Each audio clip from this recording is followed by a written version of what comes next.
like Dawn Moncrief on our side. Let's hear it for her. You go for her. All right. All right, we found Dr. Natural. Ah, here he is. Well, like I said, are you getting so much? You don't have to know. It's okay. Well, we want to first say happy afternoon, everybody. It's a very good afternoon, and we wish everybody the very best as we continue to expand our horizon and expand our minds in a different paradigm that we need to know. I'm going to introduce Dr. Natural right here, and Dr. Natural has been an... Oh, I beg your pardon. I beg your pardon. Who am I? You should have introduced me then, Pam. My name is Hans Roy. I'm a member of the Zeitgeist movement, also a very good friend of Pamela.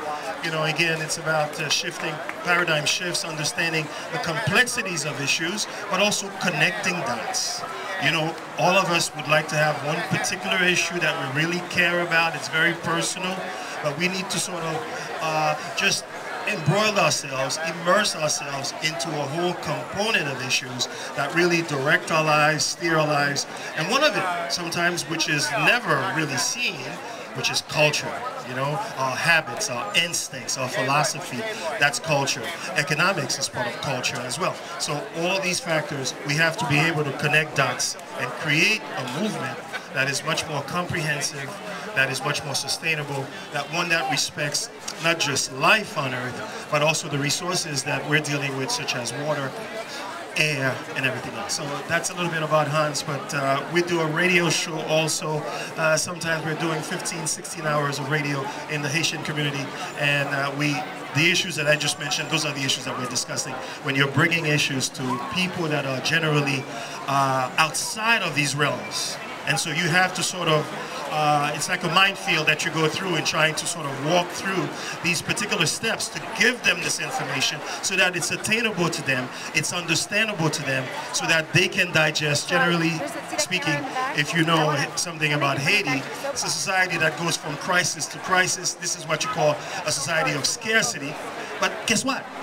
In the United States, we're approaching very much that side of sort of mindset of society of scarcity when you have a middle class that's being depreciated. Okay, so enough said. I'm getting signs to cut my neck off. Let's go back to the program. And again, today I'm having the great pleasure to introduce Dr. Natural. Dr. Natural happens to be a very good friend of my ex-wife, and we've become friends over the past 3 months. It so happened that Pamela, when she was giving me the card, I said, sure, why not, Dr. Natural? Dr. Natural has been instructing in the art of holistic and health and natural healing for 25 years. 30 plus. Awesome. 30 plus, he says. This intuitive and inspired teacher has actively decreed cruelty to animals since the age of 9. A stance that is only one part of the rich and multifaceted philosophy he imparts to his many devotees. Dr. Natural is also a massive organizer. He sets up things in a very scripted way. He puts things together. He will demonstrate that. Need I say more? Dr. Natural, welcome.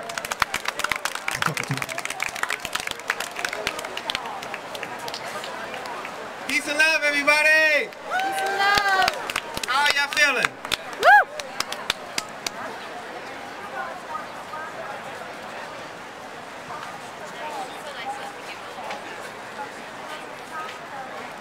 I believe in being connected to my audience. Who are you? Cassandra Campbell. What do you do? I am a vegan. That's what you eat. What do you do? Oh, I have my own business. I work from home, and I work for a company called Prepaid Legal Services Incorporated. And why are you here today? I am here because I am a vegan. I've been a vegan for about 10 years, and I believe in protecting animals and not eating them for our own personal nutrition. And I thank all of you for being here and supporting the vegan vegetarian movement. Thank you. Which is what I wanted to say in the beginning. Alright, I have a call to action. Whoever answered the correct questions, we have cash money prizes for y'all. I'm not a capitalist. I just know that when you mention money, it raises the attention for everybody here. Can you turn to the second chart? We're going to ask the question, why are we here? Why veganism? Why this hippie movement, so to speak?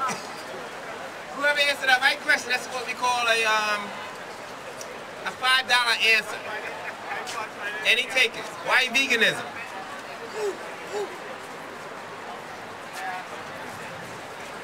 Because veganism will save the planet, the animals, and not give you a heart attack. Because you go to doctors, they know nothing about nutrition, and the only way you learn it is coming to vegan events.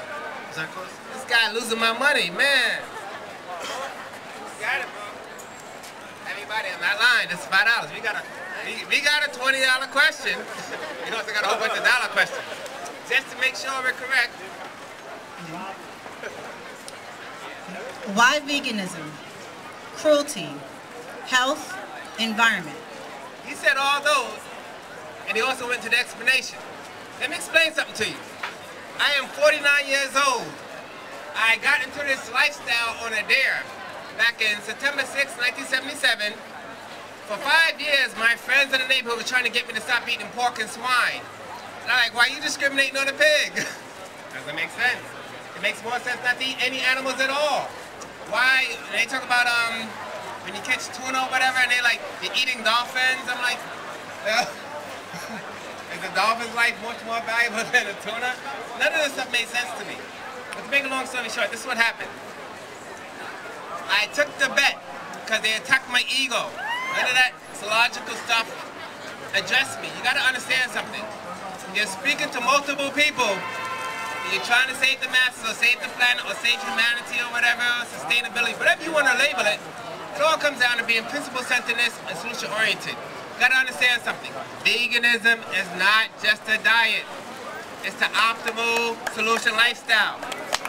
Please stop wearing leather. Please stop wearing fur. I know a lot of people here in this audience got leather shoes on, leather coats on, and all that. You gotta take it to the next step. This is for folks that's of the religious background. I like to say Genesis chapter 1 verse 29. Can we all repeat what Genesis chapter 1 verse 29 says? 1, 2, 3. What does it say?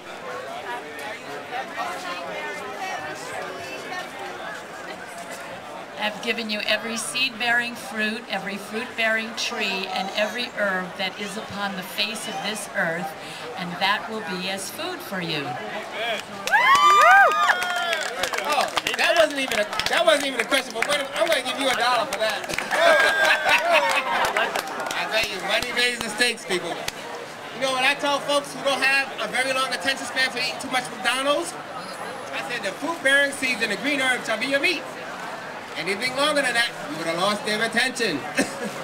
I've been doing this for 30 years, September 6, 1977. Let me tell you something. In Bed-Stuy, where I grew up at, and I'm a very liberal person, and you won't believe the attacks I've gotten.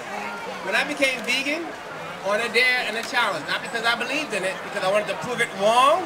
I've still not yet proved it wrong yet, but that's the scientific mindset that you go into. You have to prove it wrong to make sure it's right. That's what we call critical, analytical, objective thinking. Veganism is more than a diet. It's more than a lifestyle. It's a principle. It's principle-centered, solution-oriented. It encompasses sustainability. It encompasses eco-friendliness. I mean, I can go on, but I feel like I'm preaching to the choir, so we're going to have to take it to the next level. Y'all not going to like it. We're going to get real uncomfortable real quick right now. Next chart.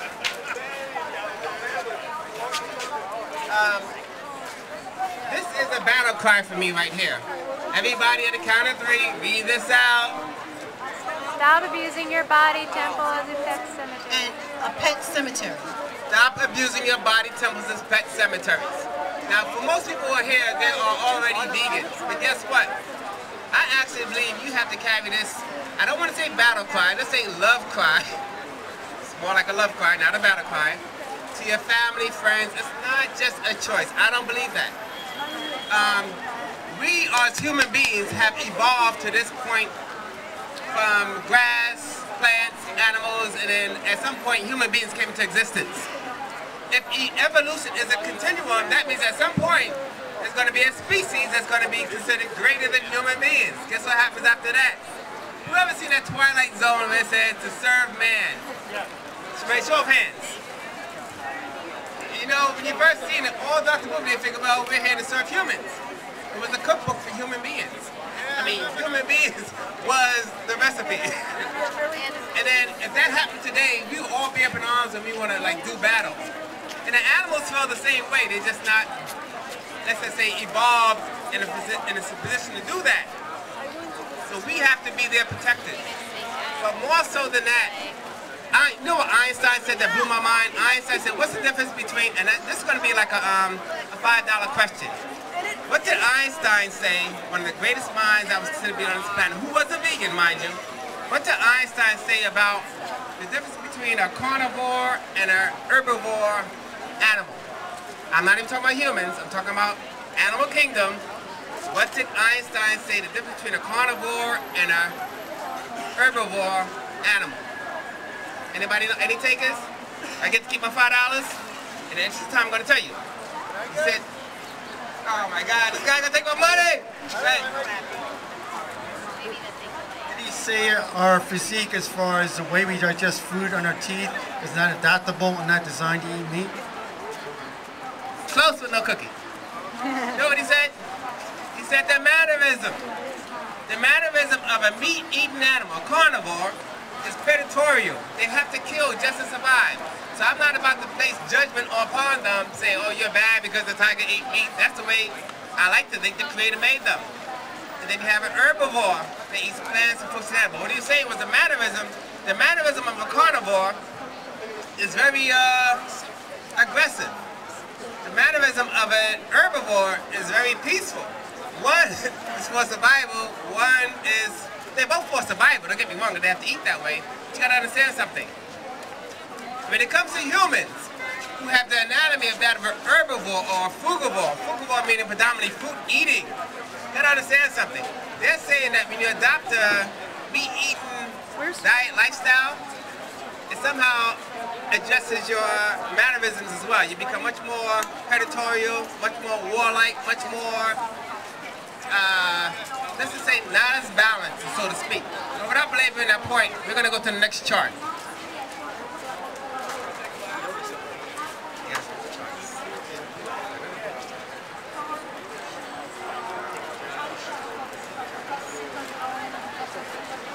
Janet was nice meeting with you. It was great to march with you and How many people here practice nonviolence? So you think? Practicing nonviolent means not only do you not eat animals, you don't wear animals. You don't wear leather. You have to check your skin products. Don't wear lanolin. Veganism is not just a diet, folks. Too many of my clients who claim to be vegans are having stuff that has animal products. And you may say I'm a nitpicker, but I'm not saying that's where it all begins. With awareness, you have to take it to the nth level. You have to become that spokesperson for the animals. The animals cannot speak for themselves. Next chart. I know many of y'all don't want to admit to it, but a lot of us pay attention to gossip and celebrities. And the reason why I know that is because the National Choir is still the best seller on the planet. So we always create this chart that goes, go vegan. A whole bunch of celebrities, why they going vegan, which all comes down to health, cruelty, environment, and so forth. But I'm going to pass this one around for those that like celebrities. To me, everybody's the same. The difference between a vegan diet and a non-vegan diet is very basic.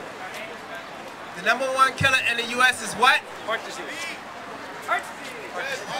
I like to say job dissatisfaction, but I'll give you heart disease. Job dissatisfaction is the #1 cause of death. Monday morning between the hours of 8 a.m. and 9 a.m., which is a $20 an hour question.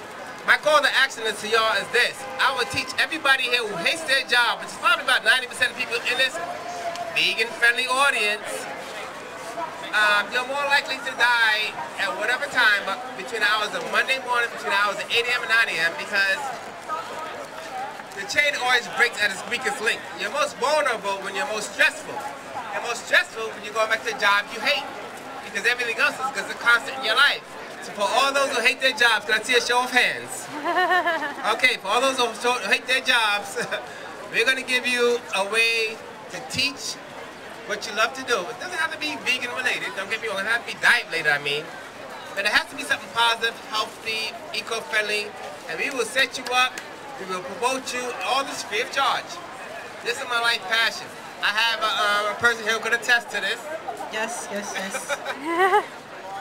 My whole fortune, when I die, it's not going. My fortune is not going to my children. My fortune is going to people who's going to promote this eco-friendly, sustainable cause. That's how deeply I feel about it. If my children are not into it, guess what? They don't get a penny. And I don't feel a big about it because my family is my spiritual community. It has nothing to do with blood. That's how deep I take it. I don't play games with that. I say, if I'm in a household, if I'm married to somebody and they decide to start eating meat, I'll feed it to my child. Guess what? That's grounds for divorce. Now if I go to family court, divorce court, what are they going to tell me? Oh, not good enough. I don't care. That's our point. Next chart. This is a $20 question. A famous person has said, I have from an early age abjured the use of meat, and the time will come when men such as I will look upon murders of animals as they now look upon murders of men. Who said that? Was it Leonardo da Vinci? You're right. Oh, wait a minute. I have to share that 20 out. So many people said it. Who said this? Meat is...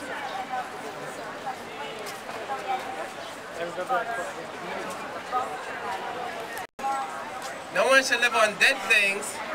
Animals are fellow creatures. I feel a strong sense of kinship with them. Who said that? George Bernard Shaw. Folks, I'm about to close, but I do mean what I say. Everybody here, whether you love your job or hate your job, is not a factor. What you should be doing, you are a point of light. You are here, and most of the world population is not here. So that means it is your responsibility to share this information. I know some of you have shy personality. If you have a shy personality, you know what we do for you? We'll create a flyer that says it all, that when they call you, and I don't get a penny from this. When they call you, they'll basically be calling to ask you, how do I do better for myself and the planet? So, my table's over there, table 19. The call to action is, out of everybody who feel that way, come over. I'm not trying to coerce anybody because this is something that I feel passionate about. I don't expect you to feel passionate about. I'm saying the ones who do, we're over there, so like minds, like spirit, let's get together, let's connect, let's heal the planet. Peace and love. Again, veganism is more than a diet. It's the most optimal lifestyle. Preferably raw veganism. Stop killing your food. Peace and love.